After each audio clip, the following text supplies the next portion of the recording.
Good morning everybody. आज हम जो केस बता रहे हैं, this is called the cervical स्पॉन्डिलोलिसिस।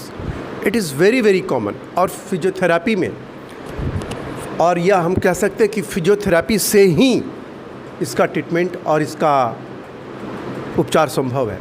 Of course मैंने पहले बोला दवाई वाई का जो भी अपना रोल है वो तो है ही है, मगर मैंने पहले बोला कि physiotherapy is a supportive treatment. ये एक सपोर्ट करता है। मेन ट्रीटमेंट के साथ यदि आप फिजियोथेरेपी को ऐड कर देते हैं तो रिजल्ट इज ए वंडरफुल। सिर्फ आप अपने से एक्सरसाइज करते हैं, सिर्फ मेडिसिन लेते हैं तो भी आप ठीक हो सकते हैं, मगर जो काम 1 महीना में होना है वो काम 10 दिन में होगा।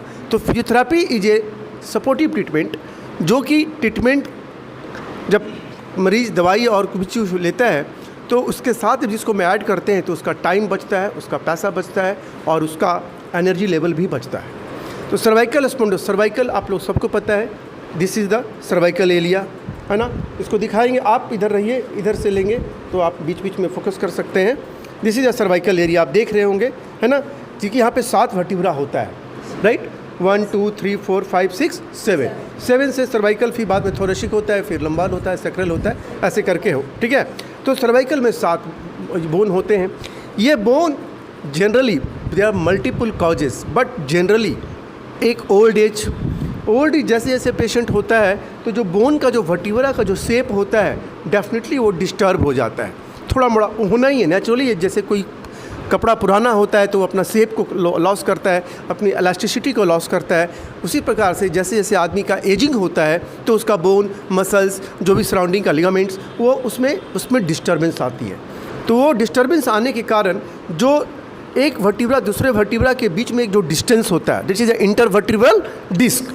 तो वो जो डिस्क क्या होता है, किसी जब शेप में चेंजेज आता है तो वो नज़दीक आ जाता है। जनरली उसका डिस्टेंस एक लिमिटेशन, एक सिस्टम के तहत एक लिमिटेशन में होता है, तब ताकि उससे फिर आर्टरी का ब्लड फ्लो, नर्व, रूट, वो सब बहुत इजी से स्मूथली निकलता है। जैसे मैंने आपको एग्जांपल दिया कि कोई पानी एक पाइप है, सपोज दैट ये पाइप है, इसके अंदर से वायर गुजर रहा है, मगर किसी कारण से आपने उस पे हथौड़ी कर दिया, हैमरिंग कर दिया या हाथ से दबा दिया तो क्या होगा, वो पाइप नैरो हो जाएगा और तब उसमें से पानी का फ्लो करना या वाटर का फ्लो करना उसमें टर्बुलेंट हो जाएगा। सेम थिंग्स कि जब हमारा जो स्पाइनल कॉर्ड का जो वर्टिब्रा का जो सिस्टम है, जो सिस्टमेटिक चल रहा है, ओवर एज हो गया या कोई ट्रॉमा हो गया, कोई चोट लग गया, कोई इन्फ्लेमेशन हो गया, कोई ट्यूमर बन गया, किसी प्रकार का इंजरी हो गया, स्पाज़म डेवलप कर गया, over use of the neck, जैसे लोग बहुत सारे कंप्यूटर का इस्तेमाल करते हैं, लगातार गर्दन को बेंड करते हैं, मोबाइल चलाते हैं बहुत देर तक, बहुत सारे अकाउंटेंट्स होते हैं जो कि ऑफिस में गर्दन को बेंड करके 10 साल 15 साल जो जॉब है, this is the called the occupational stress. ऐसा ऑक्यूपेशन जिसके कारण ही स्ट्रेस डेवलप हो जाए या पेन बन जाए, उसको हम लोग बोलते हैं ऑक्यूपेशनल पेन। ऑक्यूपेशनल पेन मतलब ऑक्यूपेशन के कारण हुआ। जैसे एक पुलिसमैन 8 घंटे का ड्यूटी करता है तो उसको काफ मसल पेन हो गया, थाई पेन हो, क्योंकि उसकी ड्यूटी है, वॉचमैन है, अकाउंटेंट है, कंप्यूटर ऑपरेटर है, वो उसका प्रोफेशन ही है कंप्यूटर ऑपरेटर, वो जाएगा 8 घंटा बैठ के कंप्यूटर पे करेगा। तो देन ग्रेजुअली करते करते नेक ऐसे बेंडिंग होते होते 1 दिन नहीं, 2 दिन नहीं, साल 2 साल में, और साथ साथ में एजिंग भी हो रहा है तो बोन का शेप डिस्टर्ब हो जाता है, वो कम क्लोजर आ जाता है। और कभी कभी एज के कारण उसको, जो आप लोग पढ़े होंगे ओस्टियोफाइट्स, आप लोगों को बताया गया होगा कि एक्स्ट्रा बोन बन जाता है वर्टिब्रा के चारों ओर। हम कभी कैलेंडर में भी दिखाएंगे एक्स्ट्रा बोन। इधर पे आके थोड़ा सा आप आइए, यहाँ पे देखिए, तार से हटो, इधर आके देखें आप, इस फिगर को दिखाइए, आप ये फिगर को दिखाइए, आप ये देखिए, ये सर्वाइकल है, ये आप देख रहे होंगे, ये सर्वाइकल है ना, ये यहाँ पे। तो ये जो बोन है यहाँ पे देखिए, ये देखिए, ये जो बोन है ये क्लोज आ जाता है, एक बोन दूसरे से ये क्लोजर आ जाता है, जबकि इसमें डिस्टेंस है। आप लोग को दिखाएंगे, यहाँ पे देखिए, है ना, ये सब में एक डिस्टेंस है, ये देखिए डिस्टेंस है ना। मगर जब ओवर एज होता है, कोई चोट लगता है, कोई ट्रॉमा होता है, तो ये जो है एकदम से ये क्लोज हो जाता है। अब देखिए इसके बीच से यहाँ से बहुत सारे ये रेड जो आर्टरी वगैरह पास कर रही है ना, नर्व भी पास करती है। तो ये जो क्या होता है, ग्रेजुअली क्या होने लगता है, ये फिर ये क्या होता है, दबने लगता है। एंड दबने के कारण क्या होता है कि इसका जो ब्लड फ्लो जो है वहाँ पे हमारे ऊपर की ओर ब्लड फ्लो है जितना अमाउंट में ब्लड जाना चाहिए उतना अमाउंट ऑफ ब्लड जा नहीं पाता है, क्योंकि वहाँ पे कंप्रेशन आ जाता है। कंप्रेशन का कारण मैंने बहुत बताया। तो उस कंडीशन में पेशेंट को क्या दिक्कत होती है? सबसे पहले उसको चक्कर आने लगता है, गिडनेस आने लगता है, हाथ में उसको झुनझुनी होने लगता है, सीवियर फॉर्म में चेस्ट पेन होने लगता है, आइस में अंधेरापन छाने लगता है और नेक पेन कंसिस्टेंटली बना रहता है।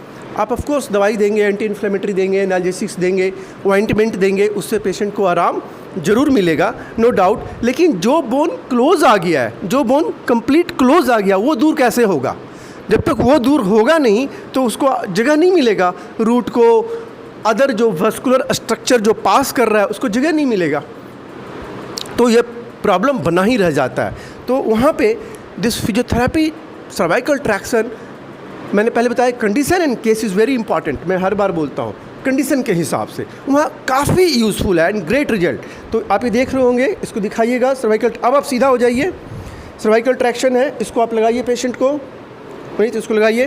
तो ये सर्वाइकल ट्रैक्शन क्या करता है, आप इसको लगाइए, ये इसको लगा करके जब ये पुल करता है तो जो चीज़ दोनों ऐसे सटा हुआ है, दोनों को डिस्टेंस बाहर ले जाता है। सपोज दैट ये ऐसे सटा हुआ है तो देन पुलिंग कर रहा है, ऐसे दूर ले जा रहा है, तो वर्टिब्रा को पुल करता है इन दोनों साइड से, तो बीच में जो कंप्रेशन था वो कंप्रेशन रिलीज़ होने लगता है।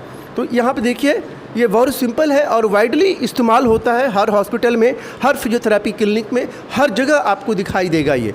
और भी मल्टीपल इसका यूजेज फिजियोथेरेपिस्ट अपने एक्सपीरियंस के हिसाब से करता है। तो ये देखिए, हम यहाँ पे टाइम जनरली 8 से 10 मिनट आप दीजिए, और वज़न वेट इसका आप 7 से 8 किलो तक का ले सकते हैं मैक्सिमम, नहीं तो कभी लोग 5 किलो भी देते हैं, 6 किलो भी, जैसा कभी कभी कोई पेशेंट बहुत बल्कि होता है, कुछ ज़्यादा टाइटनेस होता है, ज़्यादा स्पाज़म होता है, तो थोड़ा सा वेट को बढ़ा भी सकते हैं, but not more than 10 kg। ठीक है, टाइम ड्यूरेशन 10 मिनट्स। और इसके पहले देने के पहले आप कोई हॉट मॉडलिटी का इस्तेमाल कर दीजिए, ताकि इसका जो नेक का मसल है थोड़ा सा वार्म हो जाए, सॉफ्ट हो जाए। अल्ट्रासोनिक थेरेपी दे दीजिए ताकि जो भी इन्फ्लेमेशन है वो थोड़ा सा कम हो जाए। देन फिर स्टैटिक नेक एक्सरसाइजेज दीजिए, ऐसे करके ऑन करें। और इसमें है स्टैटिक और इंटरमीडिएट। तो स्टैटिक में क्या होगा कि उसको होल्ड करके रखेगा 8 मिनट 10 मिनट जो भी, और इंटरमीडिएट में क्या होगा, होल्ड और रिलीज़। तो इंटरमीडिएट ज़्यादा कंफर्टेबल होता है, क्योंकि आपके गर्दन को खींच के 8-10 मिनट रखे तो आपको दिक्कत होने लगेगी। तो होल्ड एंड रिलीज़, इसमें क्या पेशेंट ज़्यादा अच्छा होता है, इसे ज़्यादातर लोग इंटरमीडिएट इस्तेमाल करते हैं, but according to the condition आप स्टैटिक भी कर सकते हैं। तो आप देख रहे हैं ये पुल कर रहा है, देखिए आप, ये देखिए अंदर रस्सी अंदर जा रही है ना, अब फिर ये रस्सी बाहर को रिलीज़ कर रही है, तो ये हुआ इंटरमीडिएट। तो ये क्या हो रहा है, इसको बाहर की ओर कर रही है और अंदर की ओर। ऐसे आप जब डेली ग्रेजुअली इसको 8 दिन 10 दिन करेंगे तो डेफिनेटली रूप से जो उसके कभी कभी 2-3 हफ्ते भी लग जाते हैं, उसकी जो वर्टिब्रा की जो कंप्रेशन है वो रिलीज़ होता है। तब पेशेंट को हाथ में झुंझुनाहट में कमी आ जाना, आँखों में अंधेरापन में, और ये सब में धीरे धीरे कमी होने लगती है। साथ साथ में जो भी कंसल्टेंट डॉक्टर हैं, ऑर्थोपेडिशियन है, जनरल फिजिशियन है, न्यूरोसर्जन है, जिससे भी पेशेंट दवाई ले रहा है, आप उसको बोलिए कि उनको भी, डॉक्टर को भी फॉलो करें, और साथ साथ में फिजियोथेरेपी को भी फॉलो करें। क्योंकि कुछ भी ऐसा कुछ केसेज होता है तो डॉक्टर के भी नॉलेज में होना ज़रूरी है। और जब भी ट्रैक्शन देने के पहले पेशेंट का इंस्पेक्शन करना बहुत ज़रूरी है। उसका इंडिविजुअली नहीं लीजिए, किसी का ऐसे राउंड कीजिए, ठीक है ना। तो पेशेंट को उसका इंस्पेक्शन करना है, कोई कट उन ट्रॉमा नेक में नहीं है, पहले से कोई उसका पास हिस्ट्री ले ले, और तब इसको ट्रैक्शन को आप इस्तेमाल करें। And it is a great result. This is the tractions, लिखा हुआ होगा, आप देख रहे हैं, टाइमिंग ड्यूरेशन सब दिखा हुआ है, और अकॉर्डिंग टू दैट जैसे डिजिटल है और आप कर सकते हैं। अंडरस्टैंड? फॉलो हुआ, फॉलो किया? Okay, thank you wears.